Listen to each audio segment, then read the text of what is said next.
පිළිගත්තේ නැති වුණාට එකමත් එක ගමක තනමං වීල කියලා ආයුර්වේදීය බේත් හදන විදරාලගේ නියපොතුයි රැවුලයි කොණ්ඩේ කහපාට වෙලා තියෙන කහකුඩු වලින් නොවේ පාන්දරින්ම වෙදරාල කල්පනා කර මගේ ගෝලයා අද කීයට වැඩට එයිද දන්නේ නැහැ. මිනිහා වීලුකාරයා. මේ උදේ ජාමේ අද මොන වගේ ප්‍රශ්නයක් එක්ක එයිද දන්නේ නැහැ.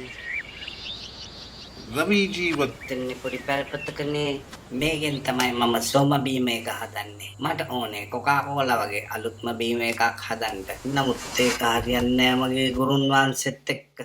ඊට පස්සේ ගුරුන් වහන්සේ කියනවා මගේ හොඳ කොල්ලෝ ඔය ආඩතෝඩ කොල්ලයා ඔය පැලිය හොඳයි කැස්සට සෝම බීමයකට යන කොල්ලයක් නොවේ. මේ වසරේ තාම කොකාකෝලා හදලත් නැහැ. කොකාකෝලා හදන්නේ කුකෙන් කොලේ. අවුරුදු කීයක් ඇයිද දන්නේ මේ කොළුවට මේ ශාස්ත්‍රයේ ඉගෙන ගන්න. වෙදමාත්‍යාගේ ගෙදරට වැඩිය දුරින් නෙවෙයි ජීවත් වුනේ. දර්ශන මීරා බිස්නස් වලට පුදුම දක්ෂයි. කොයි වෙලාවෙත් ඇවිදින්නේ account ledger පොතත් එක්ක. මීරා ගියා වෙදරාලෝ බලන්න. දැන් hina වෙන්න. නමුත් මීරා ආයුර්වේදීය බේත් කවදා හරි ලෝකෙ වටේ විකුණයි.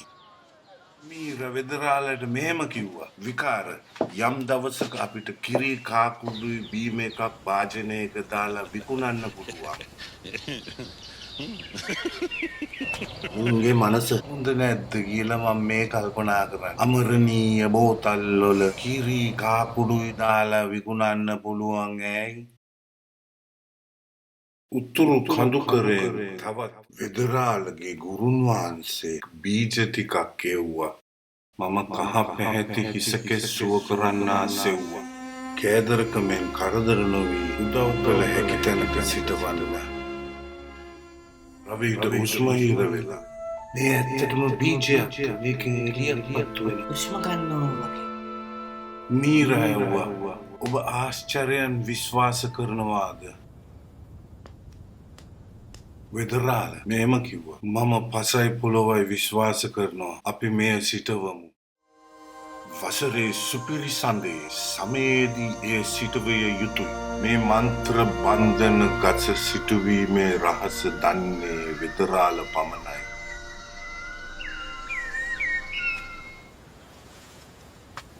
මගේ පරිමාණය බෙදා හැරීම මං ඒක බලා ගන්න. රජවරුත් අපෙන් බෙහෙත් ගනි. අපිට ලෝකෙ වටේට බෙහෙත් බෙදා හරින්න පුළුවන්.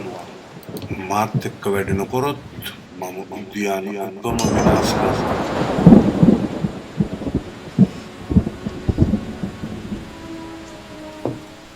බය වෙන්න එපා රවි. මගේ ගුරුන් වහන්සේ වපු දෙයක් මට විකුණන්න බෑ ජීවිතේටවත්. පැල්පතක් සඳහා ධනය ප්‍රතික්ෂේප කිරීම මෝඩයෙක් වෙන්න එපා. වෙදරාල මේම කිව්වා. ව්‍යාපාරිකයාට මේවත් අපේ මිනිස්සුන්ට අයිති. ඒක විකුණන්න නෙවෙයි. ඒනම් යන්න. ගම්වැසියන් සමූහිකව සතුටෙන් ශාකරක බලාගනි.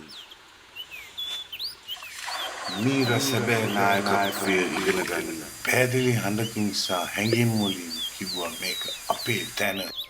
මේ පැලේටද ගුරුන් වහන්සේ සෝමා පැලේ කියලා කියන්නේ? උත්තරයක් නොදී වෙදරාල නුසුම් ලෙස සිනාසුනා. ඒක තමයි මම සතුරු අත්පත් කර ගැනීමක් කියන්නේ. දවසක මං ඔයාට සෝමා බීම එක දෙන්නම්. එදාට ඔබ සැමටම බුදු විය හැකිය. ජනතාව දෙස බලා කිව්වා. මිනිසාට ආයුර්වේදීය වනාන්තර වෙත සාදරයෙන් පිළිගන්න.